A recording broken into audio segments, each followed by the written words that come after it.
This episode is brought to you by Squarespace, the all-in-one platform that makes it easy to create your own website. For a free trial and 10% off, go to squarespace.com and use our offer code SMART7. The podcast where we talk to smart people, but not necessarily done by smart people. That is an awesome question. This one goes down probably on one of my top 5. Hey, I like nutrition. I like to eat food. This is the coolest thing ever. We're going to do this forever. I wish I paid more attention in that class. You know, I'm going to be honest, I don't understand that. As a man, I don't get it. Welcome to smartpeoplepodcast.com. Hey, everyone out there with us in your ears. This is Smart People Podcast. I am Chris Stemp. And I'm John Rojas. I hope you guys are ready to listen to some awesome advice. Our guest today gets paid a lot of money to go in and speak with corporations, big business. He puts on seminars. He is a leader in his field, which most are, but he really, you can tell just from the way he speaks, he's got a great message. Today, we are going to speak with Tony Schwartz. And you might have heard of Tony Schwartz. You might have heard of, his book recently, Be Excellent at Anything, The 4 Keys to Transforming the Way We Work and Live, which is a New York Times and Wall Street Journal bestseller. He also is the CEO and president of the Energy Project, which again, I had heard of because I kind of like this whole idea of turning the workspace into an environment of collaboration and energy, passion. And I love the thought of the idea because where I work, we don't necessarily have that. And I just want to move towards that. You live in a dungeon. I want you to work be in a there. dungeon.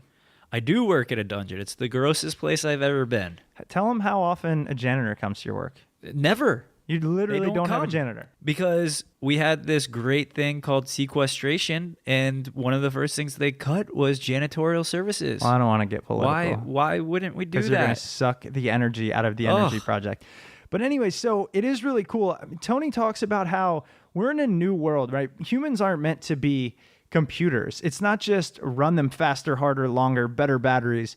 We have to recharge. You have to do it. And you will be more productive by focusing on one thing and taking a break, not trying to multitask. How to energize yourself based on what you do, your environment. A lot of great tips about things we all struggle with. I hit the wall at 2:00 and barely recover, after lunch. So we talk about that. He really does focus on the fact that work still kind of revolves around that whole industrial era time frame. And we're not like that anymore. We're not meant to be machines. Exactly. So we're going to turn it over to Tony here momentarily. But before that, check out this week's sponsor. This episode is brought to you by Squarespace. Guys, this is hands down the best platform to use when making a website. It couldn't be more easy. For a free trial and 10% off, go to squarespace.com and use the offer code SMART7 when you're checking out. Yeah, and make sure you type in SMART7 when you go check out. It's the only way they know you heard about them here at our show.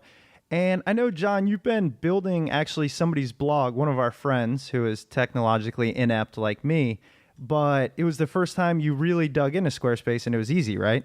Oh, it's super easy. Everything's drag and drop. I don't have to worry about coding. It's super simple.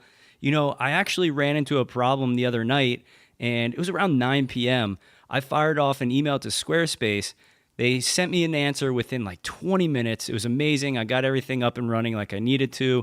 It was perfect. Yeah, I know they have 24/7 support, and it's cheap. It starts at just $8 a month, and that includes a domain name, so you don't have to worry about registering anywhere else. I love the fact that they take care of the SEO, so they help optimize your site for search engines and get you on top of Google, which anybody out there wants. You all know you've been wanting to create a website for a while. That blog, that business, which by the way, Squarespace recently added e-commerce to their platform. So it's really easy to just set up shop and sell things. You can do it in just a few minutes. Great design. As John said, drag and drop. Even people like me, I'm telling you, can use Squarespace for their websites. Yeah, you really don't have to worry about anything. You want your site to fit on mobile devices, tablets, phones, whatever it may be. Squarespace takes care of that for you. So as we mentioned earlier, you can try Squarespace for free. No credit card required. While you're checking out, make sure you use the offer code SMART7 to save 10%. SMART7, that's the only way, guys. Yeah, guys, and don't forget, I mean, these sponsors are really helping the show grow, expand, new equipment coming on board. We're going to do some cool marketing things to try and make more people aware of Smart People Podcast for the simple message of getting this stuff out there. These are great people giving their advice and time for free. We need to sustain this. Please listen to the sponsorship things. If it's something that really grabs you, have at it. So head over to smartpeoplepodcast.com. You can read our posts. Sign up for the newsletter. We have great information coming out. And really, if you could subscribe on iTunes and just make sure it's a weekly thing, man, we're all on this thing together. Enjoy this week's episode with Tony Schwartz.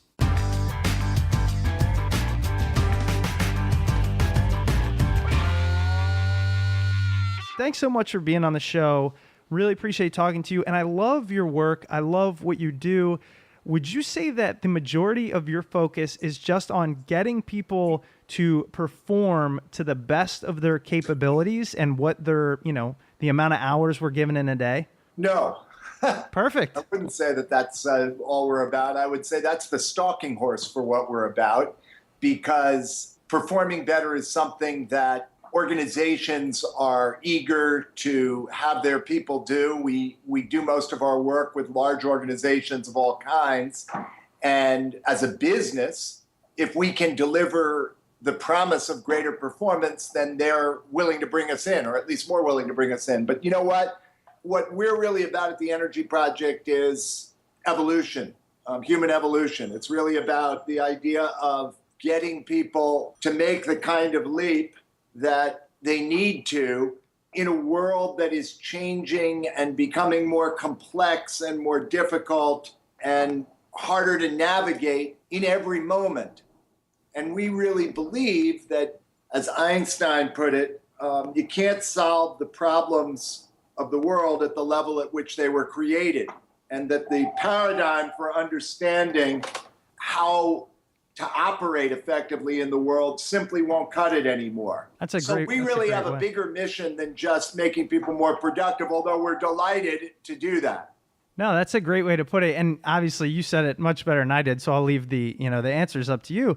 And so given all of the distractions, I mean, that's one of the things that I struggle with. I feel like I can't multitask. And we were talking to a guest last week that said there's no such thing as multitasking. You have to focus on one thing. What's the kind of science say behind that? Well, it's certainly not true that you have to focus on one thing. We know that people's attention moves from one thing to another incredibly rapidly. Technically, it isn't possible to multitask because the brain isn't capable of doing two cognitive tasks at the same time. And so what it resorts to is switching between those tasks. And it happens, that switch, so quickly that you don't necessarily recognize that what you're doing is switching. But in fact, what's happening is that if I'm talking to you right now and I were also trying to check my email, as we know many people are doing all the time, while I'm actually checking my email, even if it's only for a moment, glancing over at it, I would be unable to hear what you're saying to me. And so what happens is you get an impact that's called switching time, which is a period of time that it takes to withdraw your attention from one thing and put it to another thing. And the result is that doing that kind of, in effect, juggling of tasks, makes you slower. In other words, doing one thing at a time sequentially is way, way, way faster than doing many things moving constantly between them. And then the second thing is that you also bring better attention to things when you're focusing singularly on them. And so the likelihood is that you'll remember more, you'll think better. So for example, go back to that email that I was pretending or imagining that I might be answering while talking to you. So I'm answering that email and you're talking to me and I can't actually hear during that fraction of a second when I'm checking what you said. So what I do, what the brain does is it fills in. It imagines what you said. It gets what people love to call the gist of it. So I'll often have people in businesses saying to me, I'm on a conference call and I get the gist of what people are saying. I don't have to listen to every second. And my answer to them is, how would you know? Maybe while you weren't listening, you missed the absolute essential element. You have no way of knowing. So doing one thing at a time may be one of the hardest things in the world. It always has been. The contemplative traditions were built around training attention. They all have that in common. And it's more difficult now than ever, but it's more valuable, it's more differentiating, it's a greater competitive advantage if you can do it. When you go into a company and you are talking to them about this type of getting their employees to perform at a higher level and kind of get their energy on board and everything, how do they usually respond? Are they like, wow, this sounds great? Or are they hesitant because you're often going against what modern corporations, the way they have acted for a long time? Yeah, at least 200 years since the Industrial Revolution, the mantra of free market capitalism has been more, bigger, faster is better. And our message is that it's not about the time you invest in things. It's about the energy you're able to give for whatever time you choose to invest. And so this is a really different paradigm we're asking organizations to accept. We're saying, essentially, energy is the same as capacity. In physics, energy is the capacity to do work. Capacity is the fuel in your tank. It's what allows you to bring your skill and talent to life. You can't run on empty. So if you go around trying to run on empty, what happens is you eventually hit bankruptcy. You eventually hit burnout.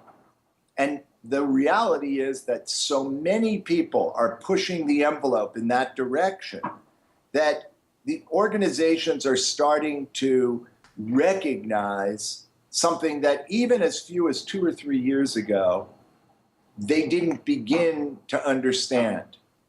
Today, what we're finding is organizations that are very traditional, chemical companies, leveraged buyout companies and banks, big manufacturing companies, the kinds of folks who wouldn't talk to us at all 2 and 3 years ago are now calling us for help because most of the solutions that people are finding or people are suggesting remain stuck in that time paradigm.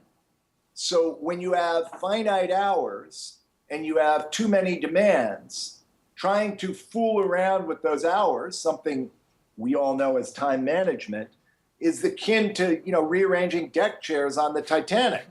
It's not going to do much. The boat's going down, and unless you figure out a way to plug that leak, moving those chairs around isn't going to help you much.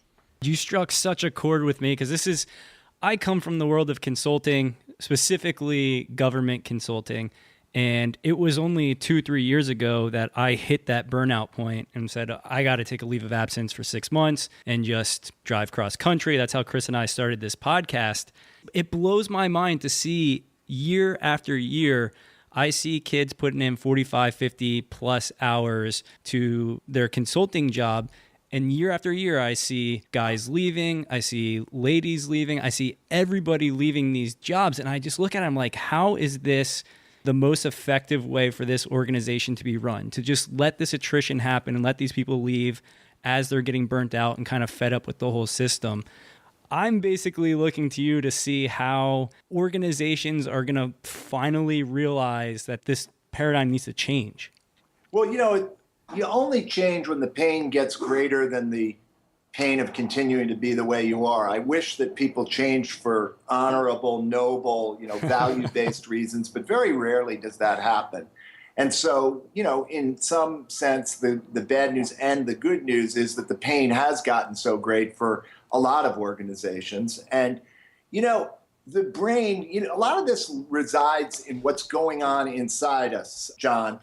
What's going on inside us as in our physiology, our neurochemistry, even our psychology, or, our emotions, what's going on emotionally.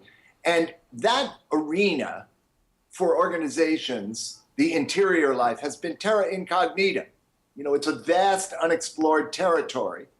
And it's an equally vast potential competitive advantage to understand it better. So, for example, to this whole notion of having organizations that push people to these very, very crazy levels of intensity, only to see them leave a year later or 2 years later, and then have to replace them at enormous cost and lose all the advantage of the experience they've built up. Why does that happen? And the answer is neurochemical, oddly enough, or brain-based. And that is that the prefrontal cortex, as it's been developed to today, to this point, is not primarily focused, and God knows the lower portions of the brain are not primarily focused on anything but now, this moment, and the immediate future. We don't look out into the future with equal attention and capacity. So we get focused on what's going to make us feel okay or be okay or perform okay in this moment, no matter what the consequences are for the future. And you can get an organization as a whole to adopt that as a culture, and thousands of them have. So what we're really looking at, as I've come to understand this better, because in the early years when we did this work, we were all about training people in a series of techniques and strategies to use their energy more skillfully. But you know what? What would happen is that they'd get really excited about it. They'd recognize somewhere intuitively that it made sense. They'd go back into their organizations. The organizations would resist them. And even when they were highly motivated, they'd often run out of, resolve.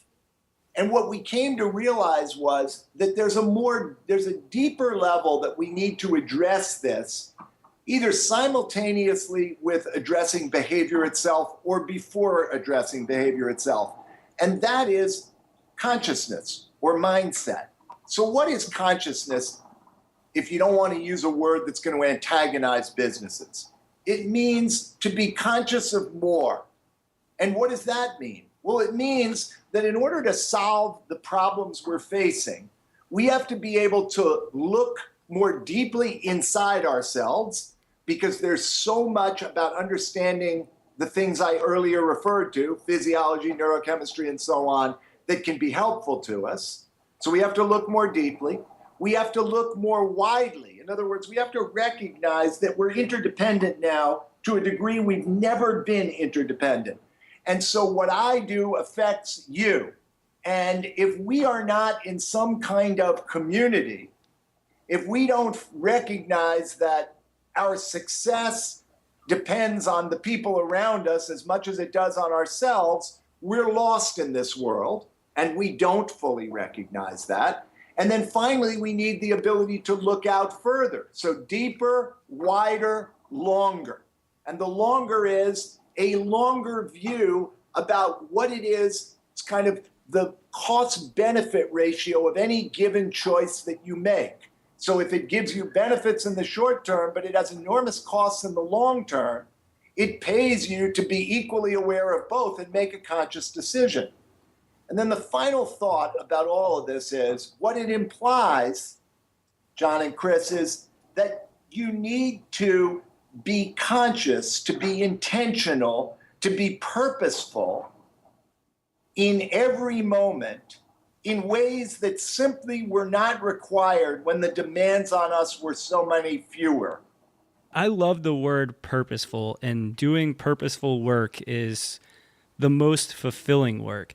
So if you recognize that the work that you're doing is not purposeful, what do you do in that situation? I mean, are you in the wrong line of work? Are you doing the wrong tasks while at work? I mean, that's a hard thing for even myself to wrestle with. There are times when I'm sitting there and I was like, what is the point of all this? What am I doing right now? And that type of thing. How do I find a way to energize for those tasks or that work that's not necessarily the greatest work, but could lead me towards more purposeful work in the future?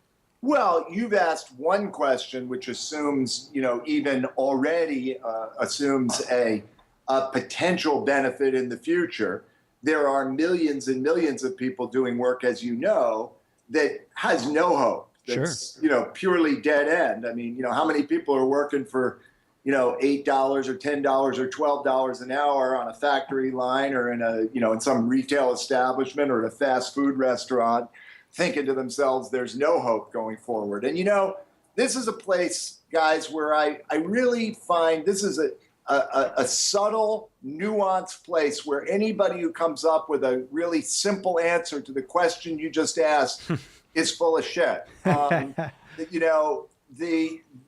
You've asked what is probably the most important and fundamental question that a human being can ask him or herself in the course of your lifetime, in the course of their lifetime. So what I believe is that you're absolutely right, that a deep sense of purpose, for that matter, even a moderate sense of purpose, is an incredible fuel. It makes you feel better. It makes you perform better. It makes you treat other people better. It's a fantastic thing. I was a journalist for 25 years, and by traditional measures, I had a lot of success at it. But I never felt that what I was doing gave me a sense of purpose day in and day out. And then I started doing this work about 15 years ago. And honest to God, I have not woken up more than a handful of days over the last 15 years where I wasn't excited to get to work. What an unbelievable advantage that is. Yeah. So what is purpose? Where do you get purpose from?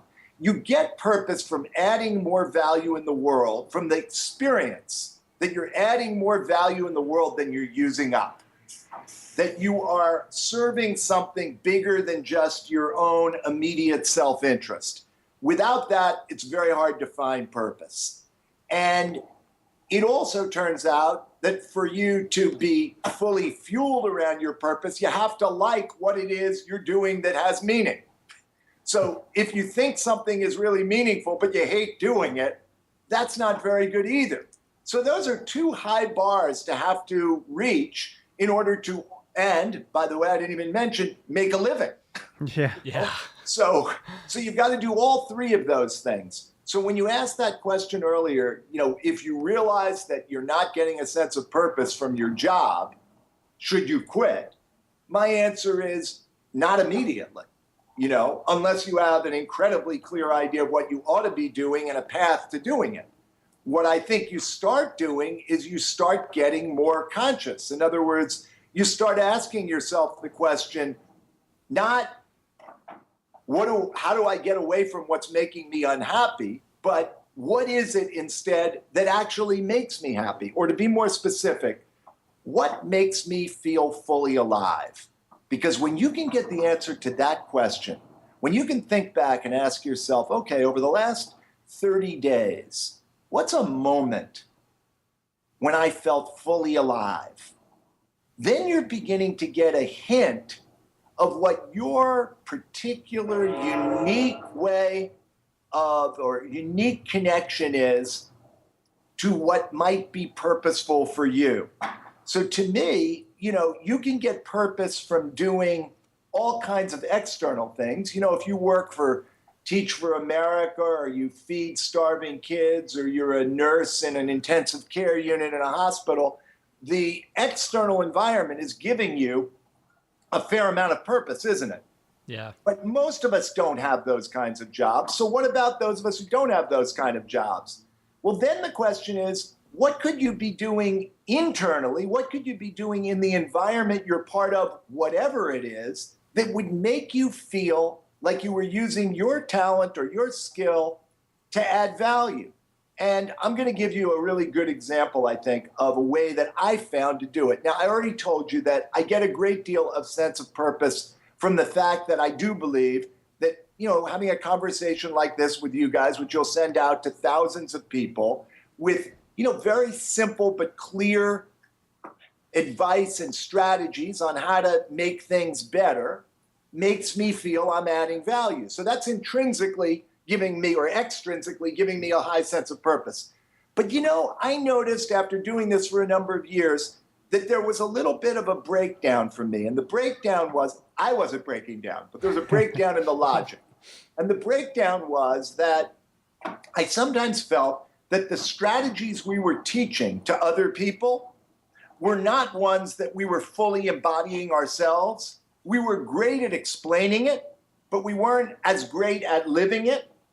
And so I decided that I would take a lot of my attention, even though we were in a very rapid growth phase, and I would take it from outside to clients and the world and bring it inside to this little team of, what is now 30 people.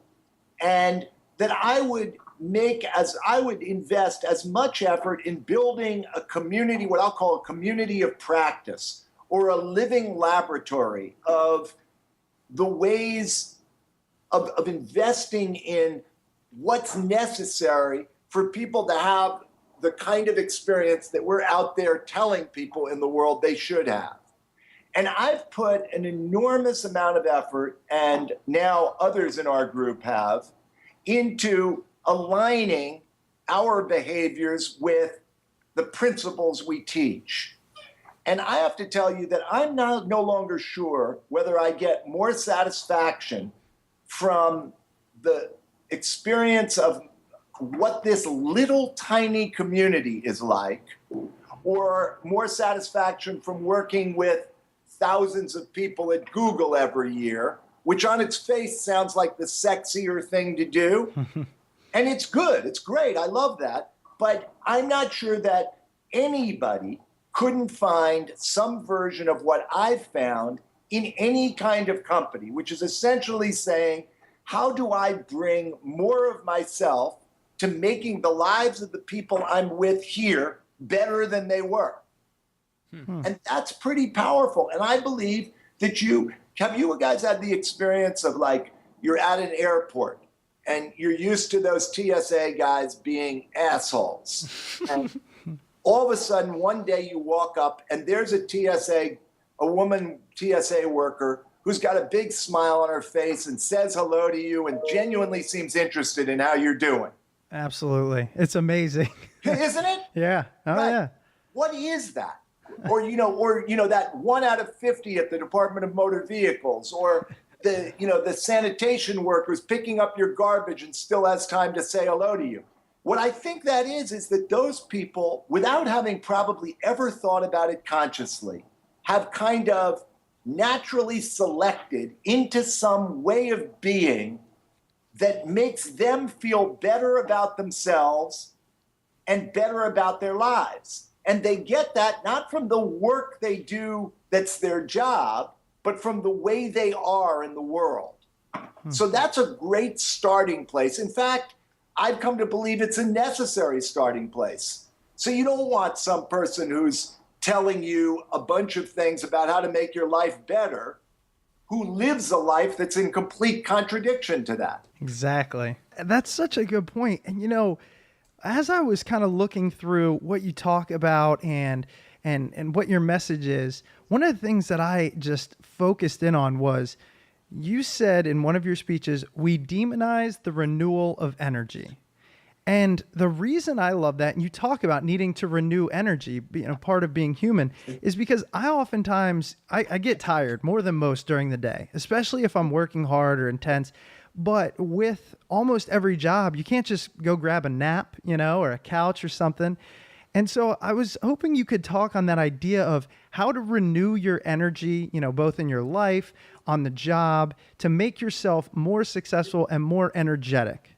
Yeah, fair question. Very much at the heart of the work we do. That's one of the 2 or 3 core paradigm shifts from, spending more energy as the measure of your success and value, to spending energy more skillfully so that what you do is create more value in less time. So the shift is from a focus on the hours you put in to the value you create. So, listen, when an organization understands this, it's one set of things that happen. By the way, among them, much higher performance, much greater sense of sustainability, much more likelihood that people who are working there will stay there. But most of the people listening to this podcast are not running companies. Most of them are out there in the working world trying to figure out how to get by with a lot of pressure on them.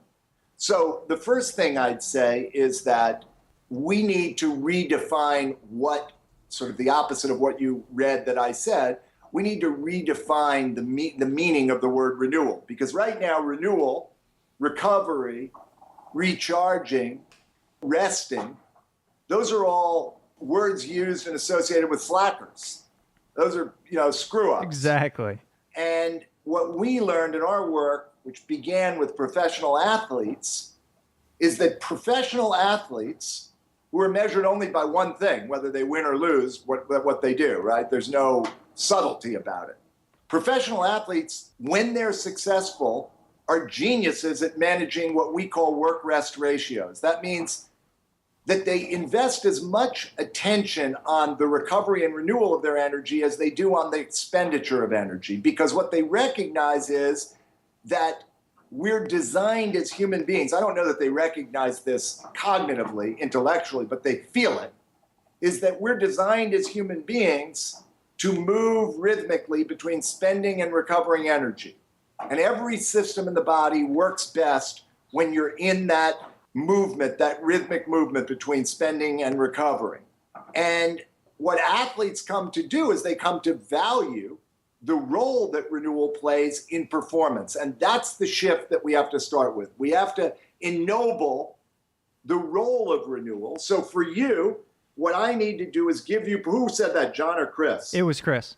So Chris, what we have to do for you as somebody who gets tired, and by the way, I suspect you don't get more tired than most people. I don't think that's going to turn out to be true. I think what probably happens is you focus more intensely and use up more glucose in your brain, so you're naturally tired.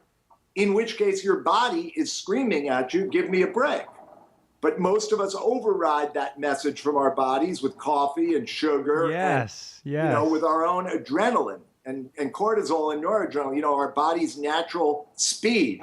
And so what you need to do first, and anybody like you, and there are millions like you, is you need to get comfortable with the idea that you're doing yourself a favor when you rest. You're not slacking. You're not falling behind. What you're doing is you're refueling the system so you're capable of bringing your best effort to whatever it is you're going to do for a limited period of time in which you get a lot done, and then repeating the cycle. So how do you do that? Well, the answer is different for every person. There's two kinds of renewal. There's passive renewal and there's active renewal. Passive renewal is taking a nap, doing meditation or breathing, listening to music. Active renewal is taking a walk or taking a run or doing a strenuous form of yoga. Both sides of that equation are equally valuable depending on your particular personality and what you've got in the system in terms of energy already for generating renewal. And the first thing you always have to renew in a situation where you feel depleted is your physical energy. But it's not the only kind of energy that a human being has, is it? I mean, you can run a car on gas, but you can't run a human being effectively just by having that human being have enough physical energy. You also need the right kind of emotional energy. You need the capacity mentally to focus in an absorbed way. And spiritually, as we were talking about, you need the power or the energy of purpose. So you need 4 sources of energy. And one of the challenges as you get to understand and recognize yourself as an energy being is to get discerning about where you're running short. Like, for example, right now I have really high spiritual energy. I'm into it. You can feel that. Oh, yeah. You guys are into it. But you know what? It's 7:30 at night where I am, and I'm tired physically. Now, the reality is I can use my purpose source of energy, my reservoir of spiritual energy, to stay with you guys and, be engaged in this process we're doing up to a point. If you use one source of energy, overly use one source of energy, at some point, the absence of other sources of energy is going to catch up with you. So for social workers and teachers, that shows up very often as something called compassion fatigue, where they're overly relying on the energy that they get derived from their sense of meaning and purpose, but not sufficiently taking care of themselves physically and emotionally. and therefore running down their systems. And at a certain point, for all the intrinsic compassion they have and the excitement about the work they do, there's just nothing left in the tank.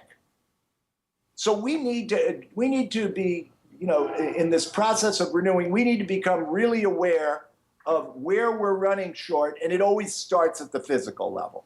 It's always starting at the physical, or I shouldn't say it's always starting at the physical. What I should say is you always want to look there first, because if your physical energy is insufficient, it's going to drag down every other source of energy. It's like if you don't sleep, you can be the most positive, focused, purposeful human being in the world, and you'll operate no better than somebody who has none of those qualities. That's so true too. And gosh, sleep is the number one importance. And like you said, I know you're a little tired. It's been a long weekend. Tony, this stuff is incredible. I know it's going to resonate with everybody that listens to the show. I love it. I couldn't wait to have you on. Your book, Be Excellent at Anything, The 4 Keys to Transforming the Way We Work and Live, goes, much more in depth on all this. And it's just, as a person in society today and the grind of most jobs, we need to know this stuff. I appreciate you explaining to companies that, us peons, if you will, kind of need to rest every once in a while. Is there anywhere else that you kind of update regularly, your website, that people can find out more about what you're doing and kind of the things that they can learn from you? Yeah, 2 places. So yes, our website, theenergyproject.com. We have a ton of material on there. It's free. You, among other things, can take the energy audit, and it gives you a really quick and pretty powerful sense of how well you're managing your energy across those 4 dimensions I just mentioned. So that's one.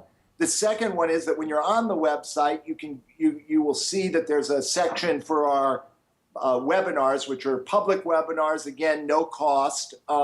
We do them really as a service, and they're once a month, and we take on 1 subject a month, and I think people love them. So for sure that. And then the third is that I write a weekly column in the New York Times that just began about 6 weeks ago, and you can find it on Fridays in the business section online called Deal Book. You can also get it by just calling up my name, in the search box. But if you go to Deal Book on Fridays, or actually we run that blog as well on our website, so you don't even need to go to the New York Times now that I think of it. Okay. Though they'd appreciate it.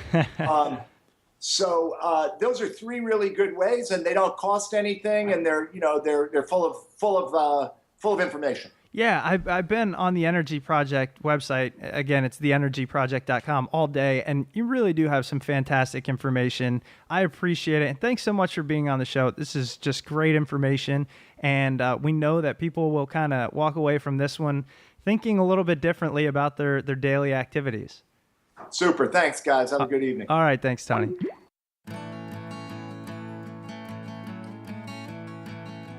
Hope you guys got a lot out of that interview with Tony. I'm going to keep this one short because my nose is bothering me. Oh, yeah. I got Roach smashed basically broke in his the nose. face with a hockey stick at my game last night, and now I can kind of tell that I'm talking nasally. So go on with... You sound like the man version of Fran Drescher. Yeah, it's terrible. So, guys, again, thanks for being out. I will tell you that next week's episode on Sunday is one of my favorite. So make sure you subscribe so you don't forget to download it, get it right away. There's a button at smartpeoplepodcast.com that will bring you to subscription, or just go to iTunes, hit subscribe, leave us a rating. We appreciate it always. Great guests to come, especially next week. Hope you enjoyed, Tony. See you guys next week. Thanks for listening.